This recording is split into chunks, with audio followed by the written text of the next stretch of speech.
Halo Sobat Blangkoners, jumpa kembali bersama saya Nglebarto Suko Widiatmoko di Dosen Blangkon Channel. Berbicara tentang kebudayaan tentu menjadi hal menarik karena di tengah gerusan peradaban luar negeri, budaya Indonesia mulai tergerus. Sobat Blangkoners, di samping saya, tengah-tengah kita hadir pelaku budaya, karawitan, MC, dan juga dalang serta dosen di salah satu perguruan tinggi swasta. Oke Mas Pangestu, silakan menyapa Sobat Blangkoners. Halo Sobat Blangkoners, channelnya Dosen Blangkon gitu? Yes. Oke, selamat siang, selamat malam, selamat pagi, apapun waktu yang mengiring Anda kita nonton, saya ucapkan rahayu untuk hari ini. Oke, Mas Pangestu, bisa nggak diceritakan nih bagaimana perjalanan Mas Pangestu ini, perjalanan Mas Pangestu masuk ke dalam dunia budaya, karawitan, MC, dan dalang. Itu sejak usia berapa, Mas Pangestu? Perjalanan awal berkesenian itu diawali pada saat saya itu kelas 5 SD. Itu usia berapa ya kelas 5 SD? Kurang lebih ya 10-an tahun mungkin. Usia 10 tahun ya? Ya, berawal dari salah satu seni Jawa, yakni karawitan. Jadi sebelum saya mengenal pedalangan, sebelum saya mengenal MC Jawa, itu saya lebih dahulu belajar tentang karawitan beserta praktiknya, tentunya tidak hanya teori gitu. Dan praktek ya itu ya? Langsung praktek. Itu ketika apa? Santai-santai atau diajak siapa? Atau melihat? Kebetulan waktu itu di rumah. Kebetulan waktu itu di rumah ada gamelan, meskipun tidak lengkap, tapi adalah anak-anak dikumpulkan oleh bapak itu untuk berlatih dan bermain karawitan itu. Oke. Pada awalnya ya nggak ngerti Pak, pokoknya ya ikut anak-anak suka gitu. Oke. Setelah usia 5 tahun, lalu perjalanannya bagaimana? Kok akhirnya mencintai dan menggeluti ini? Oke, beranjak 1 tahun setelah tahun pertama itu, akhirnya ada kabupaten itu minta delegasi untuk memajukan kesenian, khususnya pedalangan. Kebetulan saat itu juga ada lomba dalang bocah di Surabaya tingkat provinsi. Nah, Lomba saya dalang bocah 2010 itu. Mas, tahun 2010 lomba dalang bocah, dan saya dengan nekat ikut gitu. Pokoknya wani gitu. Karena perintah dari kabupaten waktunya mepet gitu. Ya wis, ambil, berani. Akhirnya saat itu menjadi pintu gerbang awal saya memahami, mendalami dunia pedalangan. Dalang bocah tingkat provinsi. Tingkat provinsi. Pengalaman apa yang menarik waktu ikut lomba itu? Pengalaman yang menarik adalah mungkin rasa rasa takut dan rasa khawatir itu minder Pak, karena teman-teman saingan-saingan yang lain itu sudah mumpuni gitu, tapi sini kan dengan kurang persiapan terlihat sangat, ya dari sudut pandang diri sendiri sangat kurang gitu daripada yang dari Nganjuk, delegasi dari Ngawi, dari Madiun, itu kan keren-keren. Bagaimana mengelola grogi, nervous saat itu Mas? Oke, dengan berpatokan bahwa seorang dalang, mungkin saat itu pesan bapak saya sih, kan saat itu umur masih SD ya, belum bisa berpikir secara berkelanjutan. Seorang dalang kalau sudah duduk di tempatnya itu adalah pemimpin dari semuanya. Jadi benar salah itu urusan belakangan. Dalang ketika sudah sampai Duduk dan sudah memainkan wayang, dodokan pertama itu berarti Anda sebagai pemimpin jalannya pertunjukan. Tidak ada yang di atas Anda, bahwa adalah Anda yang menjadi. berarti sudah ditanamkan itu ya? Ya, sejak. Oke. Lalu perjalanan selanjutnya Mas, dari karawitan ke pedalangan. Lantas MC itu malah saya setelah lulus kuliah ini, selama kuliah itu malah tidak pedalangan Bapak. Saya mendalami karawitan. Karawitan Karawitan dulu, Oke. ya. itu sudah ngejob ke sana sini gitu ya. Sejak 2010 saya bisa dikatakan sebagai seniman freelance di Kabupaten Malang, Malang Raya lah, sejak tahun 2010. Lalu alatnya yang Hampir semua alat saya bisa, hampir semua alat, meskipun tidak pro, hampir bisa lah, gitu. Oke, sobat Pelangkoners, kita akan masuk mengulik lebih lanjut tentang MC ini, Mas. Oke. Mas Pangestu, MC Jawa. Ini menurut Mas Pangestu, apa yang Mas Pangestu temukan dalam dunia MC Jawa ini, Mas? Di situ satu kata, nggih Pak. Satu kata itu adalah melayani. Kita melayani klien kita gitu aja. Ya. Satu kata melayani, tetapi dalam cara, dalam konsep Jawa gitu. Terus. Melayani. Dan selanjutnya adalah nguri-nguri pasti. Kalau itu MC Oke. Jawa kan nguri-nguri kabudayan. Di situ ada titik-titik hasil budaya dari orang-orang Jawa terdahulu yang mungkin sekarang sudah mengalami dinamisasi, mengalami proses perjalanan dan menjadi seperti sekarang ini. MC itu ada ilmunya ya, Mas? Ada, Maksud saya ilmu formalnya ada? ada.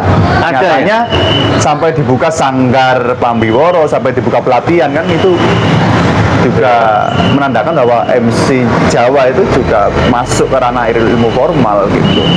Kalau menurut apa ya, pantauannya Mas Pangestu ketika main karawitan, di situ ada MC, tentu melihat MC kok gini ya, Iya. kok ada yang nggak pas ya. Itu apa yang ditemukan, Mas?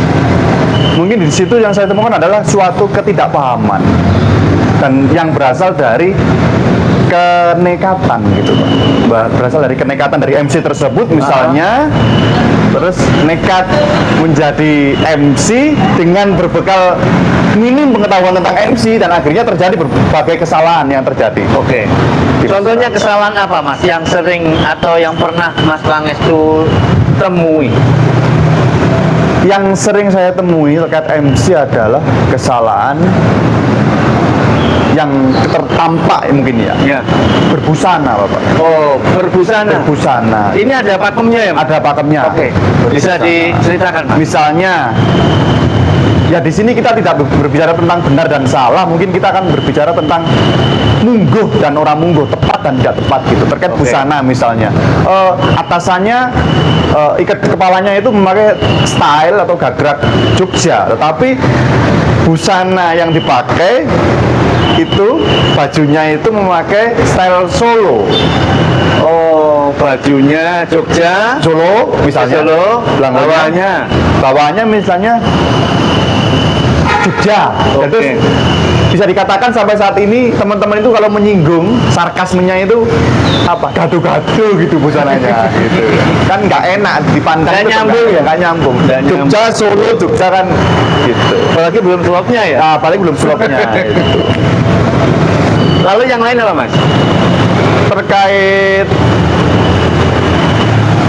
kesalahannya adalah yang paling tampak dan mungkin sudah kaprah gitu ya. Banyak MC Jawa, terutama MC Pranoto Coro itu tidak memahami tentang gending, tidak memahami tentang karawitan. Itu suatu kesalahan yang Gending. sangat fatal. Gimananya, Mas? Misalnya di jenisnya dulu. Untuk misalnya kalau di dalam temu manten itu misalnya ada kebu biru, ada kodok ngorek, itu kan ada tempatnya. Kodok ngorek itu untuk prosesi apa, kebu biru untuk prosesi apa. Itu harus dipahami betul-betul. Tapi rekan-rekan yang saya temui sekarang itu rata-rata itu tak acuh, maksudnya nggak ngereken dulu Pak. Nggak ngereken itu ya? Iya. Padahal mestinya gimana, Mas? Antara Ya. karawitan dengan Harus MC ini. ya, sajiwa Pak, harus sejiwa itu di situ karena Harus sejiwa ya? sejiwa, harus sejiwa. Ada Karena makna filosofinya enggak, Mas? banyak sekali, seperti halnya satu contoh misalnya dalam prosesi temu Solo itu ada manten putri setelah dirias itu mijil keluar dari kamar rias, itu gendingnya mijil wigaring tias. Mijil itu lahir, wigaring tias itu diibaratkan menjadi wigaring hati, menjadi apa ya, dambaan hati, menyenangkan hati lah gitu pokoknya intinya. Hati. Manten putri keluar dari panti busana itu ditonton, dilihat oleh para tamu itu kan seperti ratu sehari. Migar-migar ke tias hati, tias. Lalu tadi tentang Busono, lalu Karawitan dan MC itu satu jiwa, tadi. Satu jiwa. Lalu satu lagi mas, Terkait kesalahannya juga. Oke. Atau ya kalimat yang diucapkan ini iya. tidak pas itu mas. Kalimat. Orang biasanya yang diundang kan tidak begitu paham. Ya. Tapi Mas Pangestu yang paham betul ini Mungkin pas ya, terkait kalimat ya, mungkin terkait kalimat tentunya kita harus berpatokan pada kaidah bahasa Jawa kan. Bahasa Jawa ada aturannya Pak. Nyatanya itu sekarang kan sudah menjadi prodi di Solo, Jogja resmi gitu loh Pak. Jadi kalau nggak dipakai itu sangat riskan. Nah inilah yang dilakukan MC Jawa pada umumnya, tidak belajar tentang ilmu bahasa Jawa, tapi tiba-tiba dipraktikkan. Misalnya satu kata, satu frasa, sugeng rawuh. Kalau sugeng rawuh masih bisa. Misalnya poro rawuh.